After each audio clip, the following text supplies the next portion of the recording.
এমন একটা মেয়ে খুঁজে বাইর করেন যার বাবা আপনার কাছে কিছু এক্সপেক্ট করে না। তবে মনে রাখবেন, আল্লাহ রাসূল লোহার আংটির বিনিময়ে বিয়ে দিতে চাইছেন, তাও ছিল না ওই সাহাবীর। তারপরেও কিন্তু বিয়ে হয়েছে। বিয়েও করবেন ওরকম মেয়ে যে সেটা বুঝবে। সেদিন পয়লা দিনে এসে বলে আমার ড্রেসিং টেবিল কই, আমার আলনা কই, আমার এটা কই ওটা কই, তাহলে আপনি মারা গেছেন। ইস, এই জিনিসটা আমি দোয়া করি রীতিমতো আল্লাহর কাছে। আপনাদের অবস্থা তো কেমন এক ধরনের খারাপ, আর মেয়েদের অবস্থা কিন্তু অন্য ধরনের খারাপ। আমি বিয়ে করতে আগ্রহী, মাশাআল্লাহ, আমার জমানো কোনো অর্থ নেই, মাসিক আয় একদম স্বল্প। পিতাকে বললাম কিন্তু রাজি হচ্ছে না। এখন আমার করণীয় কি? বিয়ে করে ফেলান। করণীয় হচ্ছে বিয়ে করে ফেলান। কারণ একজন ছেলের বিয়ের ব্যাপারে পিতার পাইলে ভালো, দোয়া পাইলে মা বাপ সবাইকে নিয়ে করতে পারলে ভালো। কিন্তু উনি যদি একটা কবিরা গুনাহে লিপ্ত হন এটার জন্য, তাহলে সেই কবিরা গুনাহে লিপ্ত হচ্ছে, বিয়ে করে ফেলেন, লোহার আংটি দিয়ে করে ফেলেন, নিজের লেভেল নামায় ফেলেন।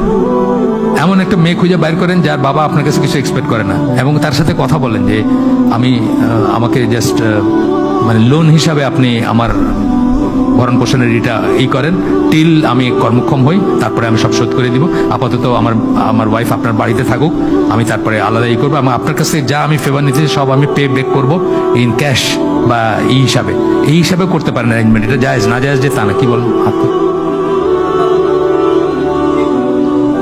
হ্যাঁ, সেটা আল্লাহ খাওয়াবেন বলেন।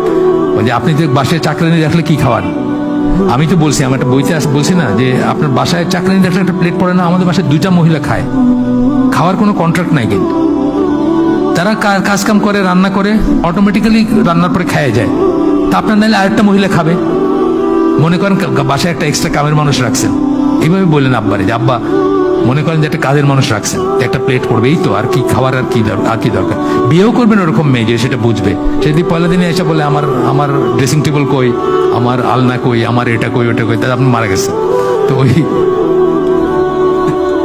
তবে মনে রাখবেন, আল্লাহ রাসূল লোহার আংটির বিনিময়ে বিয়ে দিতে চাইছেন, তাও ছিল না ওই সাহাবীর। তারপরেও কিন্তু বিয়ে হয়েছে। সুতরাং আমরা যে বলি নিজের পায়ে দাঁড়াক, তারপরে এটা সেই ব্যাপার না। তবে মহিলা রাজি হইতে হবে, ওনাকে ওরকম খুঁজে বাইর করতে হবে।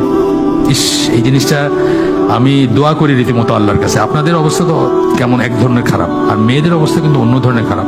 আমরা যে বিয়ে শাদী নিয়ে কাজ করি, 20টা মেয়ের এগেনস্টে একটা ছেলের বায়োডাটা পাই আমরা। 20টা মেয়ে কুমারী, আর স্বামী পরিত্যক্তা বা ডিভোর্সিত রয়েই গেল। এগুলো যে আমাদের কোথায় নিয়ে যাচ্ছে, সমস্ত ভিতর দিয়ে সব নামাজ রোজা সব গোল্লায় যাচ্ছে আর কি। কারণ আপনি যদি ব্যভিচারী হন, আপনার বাকি জিনিস কোথায় যাবে বলেন তো? ব্যভিচারী হইলে কি বলছেন আল্লাহ? যে ইমান, মানে হাদিসে আসছে কি, ইমান ঝুলে থাকে, তাকে ছেড়ে যায় ব্যভিচারের মুহূর্তে, তারপরে আবার যখন রিপেন্ট করে তখন প্রবেশ করে তার দেহে ইমান। তা আপনি ব্যভিচারী হইলে আপনার কি অবস্থা চিন্তা করেন। আল্লাহ আমাকে তৌফিক দেন বোঝার, আমল করার। আসসালামু আলাইকুম রহমতুল্লাহ বারাকাতুহু।